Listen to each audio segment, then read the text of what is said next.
What's up, everybody? It's your favorite FPL YouTubers back at it with another Game Week preview and analysis video, this time for Game Week 37. Only a couple more of these left. This will definitely be an exciting game week. I'm Jarrett, I'm Evan. and this is How to FPL.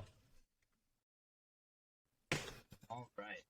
So, crazy game week that we just had, and a potentially crazy one coming up. It's crunch time. Let's get right into it. Absolutely. So, I had a pretty big rank drop last week, and my team, Arsenal, also didn't do very well. So, I'm down pretty bad right now. But that was always going to happen, not owning Son, Kane, or De Bruyne, who all obviously kind of popped off this week. But my goal at the start of the season was to finish top 50K, and I'd say that's definitely still very achievable, especially given that I'm playing my free hit this week. So, yeah, I don't know. Yeah. And I think it's also unlucky. Not that I know you were just talking about your captain choices for this week, and all of your captain choices actually kind of shit the bed, Yeah. which sucks. But that's the thing, is if you had someone like a Son or a Kane, who knows, maybe you would have captained them, which would be such a huge point swing. So it's just such fine margins this week. Yeah. I don't know. And honestly, I can't be too disappointed either because my bench boost was actually pretty successful. I got 25 points from the bench boost, which I'd say is pretty good. It was just the Liverpool players and Saka and Jesus and Ramsdale that didn't do anything for me, which Exactly. didn't help. And going along with that, like, not only did your bench boost generally work out, but your transfers you made worked out. Yeah, yeah. Outside of Jesus. Yeah, definitely. So I can't be too disappointed, I made the decision to go with Salah instead of some of the other guys, and I'm paying the price for it now. But let's take a look at your team. Exactly. And yeah, I'm in a similar boat with paying the price for Salah. I think a lot of people this season are in that boat because he was so good for so much of the season that there's a huge risk to getting rid of him because all the normies own him. Yeah. The rank drop you face if you don't have him and he does pop off is so much that in hindsight it's easy to say, oh, Salah to Son would have been the move a few weeks ago. But realistically, that was a really risky move to make. And those who took the risk, it paid off for them. And those of us who played it a little more safe are kind of left in the dust. With that being said, I had a good week. I oddly enough, I outscored you this week, but my bench boost arguably didn't work out as well because I have two no-shows in White and Vidra, who would have been auto subbed out for my bench players, which leaves me with a bench that scores just about 7 points. Even less. 2 points. A 2-point bench for my bench boost this week. So yeah, bench boost failed, but game week generally did okay. I still dropped in rank quite a bit, which sucks. But I didn't have KDB. I didn't have Son. And I captained Salah. And that's what I'm going to get. Which, it's really frustrating looking at your team and seeing so many points, the dopamine rush that goes along with that, and then looking at the rank drop and the complete opposite effect. It's a sad sight to see. Yeah, it's got to be especially frustrating for you because obviously your vice captain there is on Cancelo, and I know you were seriously considering captaining him. So that would have helped a lot. I know. And, sometimes you look back at the Maverick captain choices and you just wish you could have, but there are so many times that those don't work out too. So yeah. Of course. Well, but not owning Son, not owning De Bruyne especially is what probably killed you this week. But we move. We move. On to next week. And with that, we're looking at the clean sheet odds.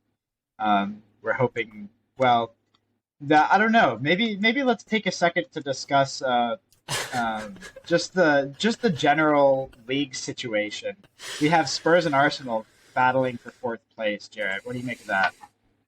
Yeah, so obviously I said I'm an Arsenal fan.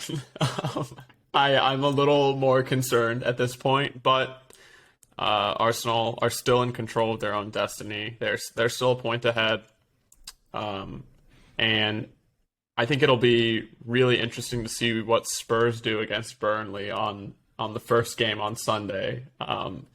Because it would be so Spursy if they beat Arsenal and looked so convincing, and then dropped points against Burnley the very next game.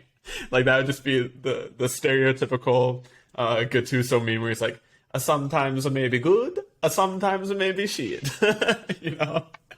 So, but I mean, I'd rather be the team that's in fourth place than fifth place right now. Even if Spurs' games are easier, you want to control your own destiny. Absolutely.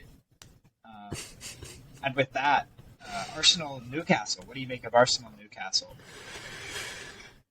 Scary game for sure. That is definitely not the ideal game that you would want to have if you're needing a win, especially on a Monday night. But it's winnable, you know. Newcastle's spirit might be a little broken right now after they just got absolutely routed by City over the weekend.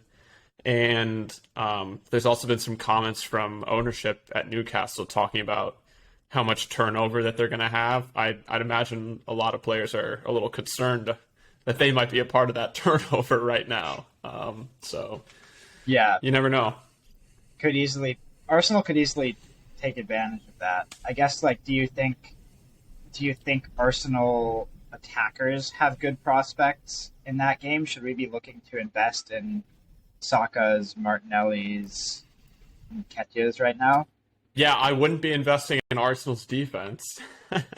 Yeah. But I think the attack looks pretty convincing, to be honest. Obviously, today they didn't have much of a chance to look convincing, but even then they looked pretty good until the red card. But yeah, We won't talk about that. Um, but yeah, I guess also looking there, obviously, City and Liverpool are once again near the top of the list. I think a lot of people have City defenders right now. It's a shame Laporte is hurt. Um, but yeah, and then some double game weekers up here as well. I know a lot of people are investing in Villa defense this week. yeah, they have two pretty good home fixtures. I would expect some defensive returns there. I was going to ask you actually, Evan, since you're a City fan, what do you think about the City versus West Ham game this weekend? Do you think City will get the win or some potential to drop points? I'll be honest, I think they'll get the win. I think if you look at their last like six fixtures, the amount of goals they've scored is mentally deranged. I mean, they've probably averaged like 4 or 5 goals a game in all of those games. I think the only game in which they didn't score 5 goals in all of those, if I remember correctly, is the Liverpool game. Where they Yeah. scored 2 goals against Liverpool. So I fully expect them to score several goals against West Ham. I could easily see them getting scored on as well. I could see them conceding. Um, I don't think. I think that Pep's philosophy in these last couple games is that if he has a high goal differential, then that's enough to seal the title. And so going all out attack and conceding a couple goals along the way is enough to seal the title. And that's all he really cares about. So I could see West Ham scoring, but I could also see City winning 2 or 3-0. So I don't know. We'll just have to see. You Yeah, agree? I would agree that City will probably win. But I was going to add that someone like Jared Bowen's got to be absolutely licking his lips right now, going up against a center backless City. Yeah, I know. And I haven't followed super closely on on the likelihood of Laporte playing, but he looks uh, unlikely. Yeah, I think it's pretty unlikely at this point. All right, Yeah. let's go to the next slide. Uh, so yeah, somehow Richarlison is at the top of this week's skeptical. Somehow, in 37 game weeks, we have arrived at a game week where the plurality of fantasy Premier League managers are considering captaining Richarlison. And Thoughts, we Jared? can't laugh too much because we both have him in our teams. That's true. That's true.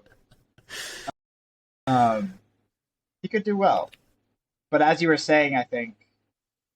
Oh, actually, no. Never mind. I was thinking of Palace and away games, but Yeah. Richarlison actually has home games this week, right? Yeah, I mean, obviously, I would probably expect a return from Richarlison, but I don't know if I would expect an absolute haul. Having said that, it's kind of we're back at the dilemma of, are you going to captain a questionably good double game week player or a really good single game week player? And that's a question that everyone's got to answer for themselves. It's probably very team dependent. What do you think? Yeah. Well, I think if you were to go by how this season has played out, you go with the tried and true single game week player. I think there have been a lot of double game week questionable players that have absolutely failed this season. So I think if you're going to go by how the rest of the season has gone, then you go with a Son, you go with a Salah, you go with a KDB. But I think maybe if you're chasing and you need to catch up on points, and your mini league rival doesn't have Richarlison, send it, man. Just captain him. Go for it. Captain Zaha, Captain Watkins, Jarrett. You were thinking about captaining Ings. Yeah, I was If I considering remember right. Ings. He does have 2 goals in his last 3 games, and I was watching the Villa versus Liverpool game, and he honestly should have gotten at least 1 goal in that game. It was pretty absurd how many chances he was getting. The Yeah, only concern there is minutes, to be honest. But like most of these double game week players are a minutes risk, except for Richarlison, which is probably a reason why a lot of people are considering captaining him. yeah, it's a good point, and it's entirely possible that he gets a bags of brace in one game and a couple assists in another. Who knows? Yeah, So yeah, it'll should we it'll move on? be it'll be an interesting game week for captaincy. It'll definitely be very spread out, I think. Indeed.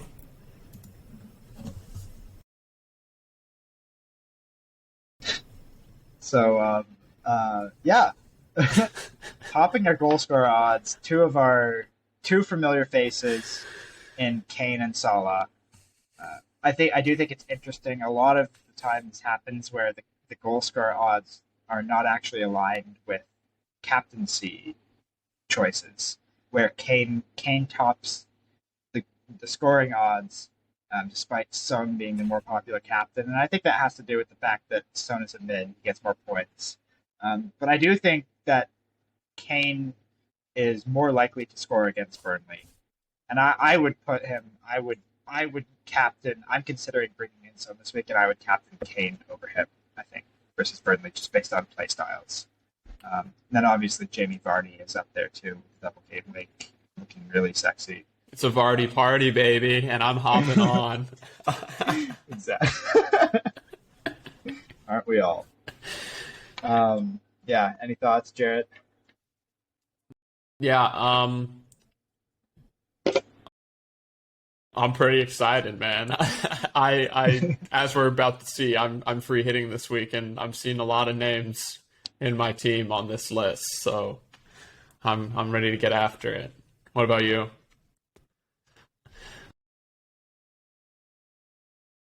Yeah. As a non-free hitter, I'm kind of feeling pretty apprehensive about this game week. I mean, I've got Kane in my team. I'm considering getting Son. Um, but outside of that, not seeing too many familiar names on the goal scorer odds, so might be watching games this week from behind the couch. We'll or put it not that way, watching at all. or not watching at all. From behind the. Yeah, never mind. Anyway, yeah, nice All right. team. Yeah, so like I said, I am free hitting this week. This team is like, since I am free hitting it, I can keep changing it up until the deadline. I'm sure there will be more iterations other than this, but right now, I really like having at least one Everton goalkeeper slash defender, and it seems like Pickford is probably the pick of the bunch just because he's also a generally good goalkeeper, and he has 2 games at home. So I think he looks pretty good this week. I'm going double Villa defense right now, which I mean they have 2 pretty good home fixtures again, which is pretty big for the points. And obviously, Luca Dean and Matty. I can't believe I'm getting Dean again, I but know. Dean and Cash both have attacking potential as we've seen. So I feel like I have to. I know Dean is going to disappoint me, but I I have to know. get him. I was gonna say, I feel like there have been times this season when managers have explicitly disavowed ever bringing him back in their teams for the disappointment he caused them. He somehow just keeps coming back. Yeah, no, and Um, I think it's a totally fair shout. I think like obviously since you can make transfers up to the deadline, especially if you hear any extra news, you could consider. Um, I think you could consider bringing in Coutinho for one of your cheap mids, and then switching Dean for I don't know. I don't even know. Mikolenko, Sure, Mika but yeah, yeah, I mean, like I said, there will probably be more iterations before we reach the game week deadline on Sunday morning. But yeah, I've got Richarlison still in my free hit team. I've got the double Leicester attack, which I'm pretty excited about. I haven't really had. I don't know if I've had Leicester attackers really in my team all season, so that's fun. yeah. Uh, Did you have Vardy back in the day? yeah, I think I had Vardy for like a few game weeks really early in the season, and he was a big disappointment. But Yeah, um, then I got Ings and Zaha on the free hit too. You know, doublers with potential to return. And then I'm tired of not having De Bruyne and not having Son, so I made sure that they're both in my free hit team. I yeah, might be looking to potentially bring in one of the Liverpool attackers that doesn't start in their FA Cup final against Chelsea. So like whichever of Jota, Diaz, Mane, and Salah doesn't start. But I don't know what I'll actually do at this point, to be honest. yeah. Any thoughts? You got options. I think it's a great team. I think as someone who's not free hitting, I'm going to be pretty scared to see how this team plays out. I'm seeing the amount of double game weakers is definitely um, putting me off of it. And if the only thing I would say is that I think if this were my team, I would have the captain and vice captain on the 2 premium mids. But maybe I'm putting a bit too much weight on their performances in the past game week because I think Madison, Richarlison, Vardy, Ings, I think they're all good shouts as well. Yeah, obviously it's like pretty tempting to go for the allure of 2 game weeks, but I wouldn't really say that any of the double game weekers I have are almost guaranteed to get points, whereas De Bruyne and Son are arguably, based on recent form and the fixtures, almost guaranteed to get points. So that could be a Yeah, logical decision. Let's take a yeah. look at your team. All right. Definitely not as visually appealing of a team. Um, I have 4 double game weekers starting. I got really unlucky with injuries too. Like White, Laporte, and Vidra were all starters 2 weeks ago. And since then, things have changed. They're all doubts. Um, Vidra is a huge doubt. Laporte probably won't play. White may play, He but will, because Holding has the red card now. So if they don't have any other center okay, backs, okay. Well, White will play. But that being said, I'm currently starting Dewsbury Hall, who, as one of my double game weekers, isn't likely to actually return. So it's not looking like a great week for me. But as we always say, it's oftentimes those are the weeks when you actually do well. yeah. So I'm trying to like I don't know be a little bit optimistic about things. I am considering getting rid of Salah this week. I don't know if that's a horrible mistake or not. I think it's easy to get frustrated with him based on recent performances, especially comparing him to people like Son and KDB, who are certainly in better form than him. Unarguably, they're in better form than Mo Salah right now. But that doesn't necessarily translate to the next two games, especially when you're taking into account, other factors like rotation. Um, I don't know. I think Salah could do something against Southampton. I'm really at a loss. Jarrett, what do you think? Yeah, I mean, I obviously Salah could do something against anyone, but there seems to be a real trend in not just this season, in recent seasons period, where Salah just stops performing for basically the second half of the season. Which, now that we're looking at the season as a whole, if you think about it, he was only really good in the first half, and Yep. then he went off against Man United this half of the season, and he went off in the double game week where he played Leeds and Norwich. But most of his goals in that double game week were penalty kicks, so it's not like he's been going crazy. So I would definitely, in your situation, lean towards transferring him out. Yeah. And I think a lot of people are going to be doing the same thing this week, which makes me feel a little bit like less of a risk in Yeah, that sense. definitely. So yeah, and then I guess the last thing I'm considering, obviously Son or KDB, I'm that's going to be a game time decision, but I'm definitely considering bringing in a Villa defender. It would be for a -4 if I did the Salah one too, but I don't know. I'm getting a little bit of FOMO about the double game weekers this week. I do think that like a White for a Laporte and bench Dewsbury Hall could easily make back the 4 points. Or sorry, a White for a Cash could easily make back the 4 points. So definitely considering that as well. Yeah, it's always hard when you're thinking of taking a hit for a defender versus taking a hit for like getting a sexy forward or a mid. Whereas a defender, it's like, oh, they lose the clean sheet. There goes most of my points. But It's very true, but I think you could also argue that this season defenders have almost as high of a points potential as attackers. yeah, So definitely higher than forwards.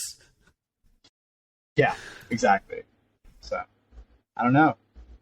Looks like it's shaping up to be a good week. All right. Having wrapped up the video, make sure to leave a comment. We'll respond to every comment. Like and subscribe. Make sure you hit that bell, get those notifications, and check us out on Instagram and Twitter as well. It's pretty lit, so you should get involved. Absolutely. Thank you guys so much for sticking around, and we'll catch you next week. Bye.